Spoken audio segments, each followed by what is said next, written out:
মঞ্চে আমাদের বামপন্থী নেতৃত্ব এবং আমাদের রাজ্যের বিভিন্ন জেলা থেকে যারা এসছেন, লড়াকু বন্ধুগণ, কমরেডগণ, সবাইকে আমি আপনাদের অভিনন্দন, ধন্যবাদ, নমস্কার জানাই।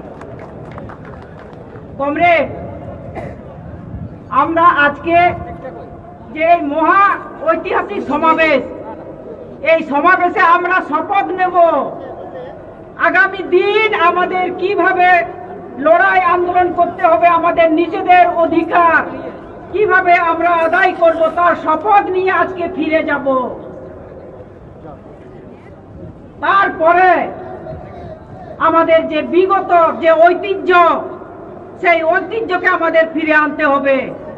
আগু হুইউত পাবো না আবহাওয়া যে পশ্চিম বাংলারে যে বামপন্থী কথা হয় কেনা ওনা হতে আবরেন পিছিয়ে পড়া আদিবাসী ও আদিবাসী মানুষ সম্মান কন্যাম লিদা তেহেন তো চেনিয়া হুইউক কেনা আস্তে আস্তে যত চাবা হরা কান্তাবো না। তারপরে চেক করলে যে আলে দমেলে উন্নয়ন কেদা, দমে ভাগি ভাগিলে কামি কেদা, তাহলে উনকুতে প্রশ্ন হইয়া কেন্দ্রীয় সরকার, রাজ্য সরকার মানুষের জন্য কি করেছেন আপনাদের বলতে হবে। তেহে শিক্ষিত বেকার গিদ্রাই নাকার জঙ্গলে কথা কুড়াবে, না মাঠে মাঠে ইঁদুর মরাতে যাবে, তাদের চাকরি চাই। আর যাদের শিক্ষা না তাদেরকে শিক্ষা দিতে হবে। আমাদের যে যারা আমাদের ব্রিগেডে যারা সমাবেশ করেছিল প্রধানমন্ত্রী হওয়ার জন্য, আমরা বলছি হোক, কিন্তু মানুষের জন্য কাজ করতে হবে। মানবী লাগিন কবি হুইউত পেয়া, তারপরে আপনি লাইয়া আবার চেক করলে যে ঢপবাজি, এটা হুইউক না কো চিটফাট ফাটকাবাজি, তারা পকেট রেখে পড়া হয় না। আর আমি বারে বারে বলি, বারে বারে আমার বলা হয় যে আমরা গর্ব করে বলতে পারি একমাত্র বামপন্থীরা তারা আগামী দিনে ভারতবর্ষে পথ দেখাবে এবং যেখানে অন্যায় হবে সেখানে আছে সামনের সারিতে। ওনা হতাশ থেকে তো কিসের ডরে আমাদের বামপন্থীদের কৃষক সভার আন্দোলনের চাপে বলছে কৃষকদের দমে আমি উন্নয়ন করব। লেই দেখো যে আমরা আগামী দিনে আরো ভালো করব। কোনটা লেই দা দাদা বলছে কন্যাল কিনা আবহাওয়া জাহানা তাহাই কান্তাবো না, বিগত যাহাই সরকার কথা হয় কেনা আমাদের নীতি ছিল আমাদের যে মানুষগুলোকে কিছু করতে হবে। যার চাকরি নয় তাকে চাকরি দিতে হবে, যার শিক্ষা নয় তাকে শিক্ষা দিতে হবে। আমাদের বামপন্থীদের নীতি ছিল এমএসকে, এসএসকে, আপার প্রাইমারি আজকে শিক্ষক দিতে পারছে না। বাবারে আদিবাসীদের জন্য একদম উতলে উঠছে যে আদিবাসীদের জন্য দমে উন্নয়ন করছি। এই যে মাদক ধ্বংসা দিলে নাকি আদিবাসীদের উন্নয়ন হয়, শিক্ষা হয়, স্বাস্থ্য হয়, বাসস্থান হয়, আর অনেক কিছু হয়। আর বন্ধুরা আমরা সাঁওতাল আদিবাসী মানুষ, আমরা সংস্কৃতি প্রিয় মানুষ। আমাদের এমনি মদন থাকলেও হবে, না হলেও হবে। আমরা গান বানতে পারি, সুর বানতে পারি, কারো দয়ার দান আমাদের দরকার নাই। আমাদের চাই শিক্ষা, আমাদের চাই স্বাস্থ্য, আমাদের চাই বাসস্থান। আমাদের ছেলেমেয়েরা স্কুলে লেখাপড়া করতে পারছে না, আজকে এমএসকে বন্ধ।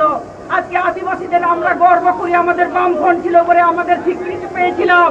আমাদের অলচিকি হরফে সাঁওতালি ভাষা, সেখানে কোথায় শিক্ষক? বলছে শিক্ষক দেওয়া হবে। শিক্ষক কোথায়? যেখানে শিক্ষক নাই সেখানে দিতে পারছে না। বলছে আদিবাসীরা তোমাদের তোমার দুইপে এনে তাহলে কানকে আপেয়া যত কিছু হুইউত পেয়া কোনটা করলেই না আমাদের সেটা দরকার নাই। আর ক্লাবগুলোকে দেওয়ার উদ্দেশ্য মানে ওই যে নাচা গানা, আমাদের কোনো অসুবিধা নাই, আমরা থাকুক। কিন্তু মানুষ নিজের অধিকার যখন বলতে আসছে তখন ভাগ করে দেওয়া হচ্ছে, ক্লাবকে টাকা দেওয়া হচ্ছে, সাঁওতালদের সুন্দর টাকা দেওয়া হচ্ছে।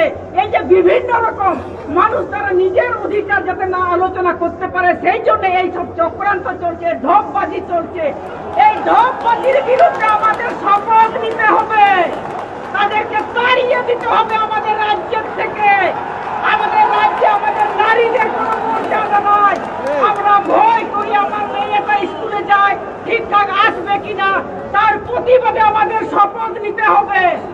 আপনারা জানেন ওরা যেখানে সভা করছে তারপরে বলছে বাবারে দমে বলছে, গন্ডগোল লাগছে।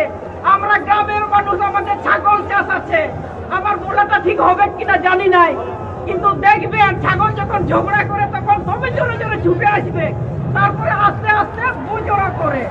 মানে হচ্ছে সেই হচ্ছে এদের। মানে ভিতরে ভিতরে ঠিক আছে, ওদের সব ঠিক আছে, তাহলে তো এদের চুরি করেছে, সেই চুরিগুলাকে ধরতো। আমাদের 34 বছরে কিছু একটা নয়াও কিছু পায় নাই, কোনো কিছু করতে পারে না। আমরা গর্ব করে বলতে পারি আমাদের বামপন্থী নেতৃত্বদের যে কখনো কোনো কালি দিতে পারে না। আমাদের অনেক কিছু খুঁজাখুঁজি করেছে, কিন্তু আমরা তককে তককে আছি। কমরেড, আপনারা যদি কোনো কিছু আপনাদের প্রতিরোধ প্রতিভা আমাদের করতে হবে, আমরা আর সহ্য করবো না। অনেক আমাদের পায়ে পা দিয়ে একটু একটু পা দিয়েছে, যদি দৌড়াই দেয় তখন তো আমাদের প্রতিবাদ করতে হবে, সেটা আমরা ছাড়বো না, সেটা আমাদের প্রতিরোধ করতে হবে। আগামী দিন আমরা আমাদের অধিকার, আমরা আমাদের জন্য, সব মানুষের জন্য আমরা লড়াই করি। তাদের কোনো নীতি নাই, তাদের কোনো নিয়ম নাই, তাদের গণতন্ত্র নাই, কোনো কিছু নাই। আর গণতন্ত্র গণতন্ত্র বলছে, তাহলে তো পঞ্চায়েত ভোটে যে আমাদের হলো, সেইখানে অত যদি ক্ষমতা থাকতো তাহলে ওদের লাঠি পাঠি দিয়ে তারা করতো না। আর ওদেরকে বলছি, আমাদের যে পুলিশরা যারা আছে, আমাদের জনগণের টাকা নেই, সেই তারা বলছে যেখানে টিএমসির সভা হবে আজকে গাড়ি দিতে হবে। পুলিশ যদি চুপচাপ থাকে, একটা লোক তারা জোগাড় করতে পারবে না, কোনদিন ওরা করতে পারবে না। এই যে কোথায় সভা হবে ওইখানে বলছে পুলিশ গাড়ি নিচ্ছে। আমাদের এই ব্রিগেডে আসার সময় বলছিল যে পুলিশ গাড়ি দিতে হবে। বলছি কোন মামার বাড়ি আবদার, আমরা টাকা নিয়ে গাড়ি নিয়ে যাব। আমাদের কমরেডদের কাউকে আমরা বলি নাই যে তোমাকে খাদ্য দিতে হবে, তোমাকে ভাতা দিব, তোমাকে অন্য কিছু দিব। সেই রকম করে আমরা একটা কমরেডকে আনি নাই, নিজের জোরে তারা আদায় করেছে, তারা নিজের ক্ষমতাতে এসছে। সেই ক্ষমতাটা আমাদের রাখতে হবে। আগামী দিনে যত সন্ত্রাস আসুক তাকে প্রতিহত করতে হবে। সেই শপথ নিয়ে আমাদের ফিরে যেতে হবে। এই সামান্য কথা বলে আপনাদের সবাইকে অভিনন্দন, ধন্যবাদ, জোহার জানিয়ে নড়ে নিয়ে গেছে মুজেব কিরা। নমস্কার।